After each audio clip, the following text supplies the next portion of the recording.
3, 1, 3. میں نے اپنی کراٹے کی اسٹارٹ اکیاب سے برما سے کیا.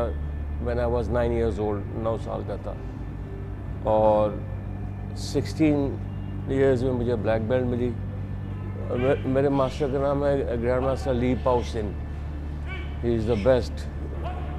برما میں ہر کوئی سیکھ سکتا ہے. اس کے بعد جب آپ ایڈوانس لیول میں آتے, میں مسلمان تھا تو وہاں مسلمان کو کلا بولتے ہیں, کلا مسلم. پھر وہ آپ کو بدھزم پہ لے آتے ہیں, مطلب پھر کراٹے بناٹے کچھ نہیں, آپ کو بدھسٹ بنا دیتے ہیں.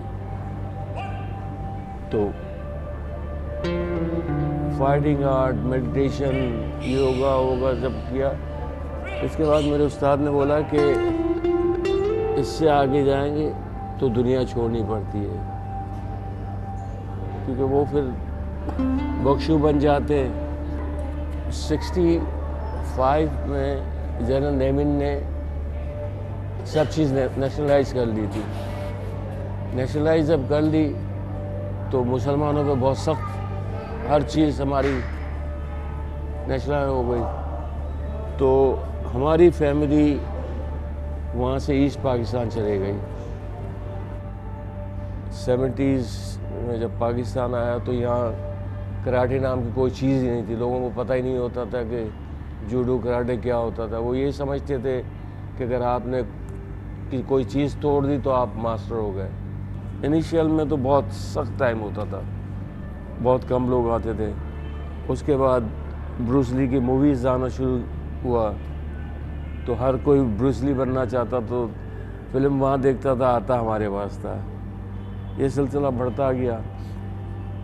اور اس کے بعد جو سیکنڈ مجھے چانس ملا, اکرم اور انوکھی پہلوان کا جو فائٹ ہوئی تھی, اس میں مجھے ایز اے ٹرینر رکھا گیا تھا. تو اس سے میڈیا کے تھرو مجھے بہت پبلسٹی ملی اور لوگوں کو پتہ چلا کہ مارشل آرٹ بھی کوئی چیز ہے. 86 میں نے پاکستان کراٹے فیڈریشن بنائی. اس وقت حکومت کراٹے کو نہیں مانتی تھی, تو میں نے فیڈریشن بنائی.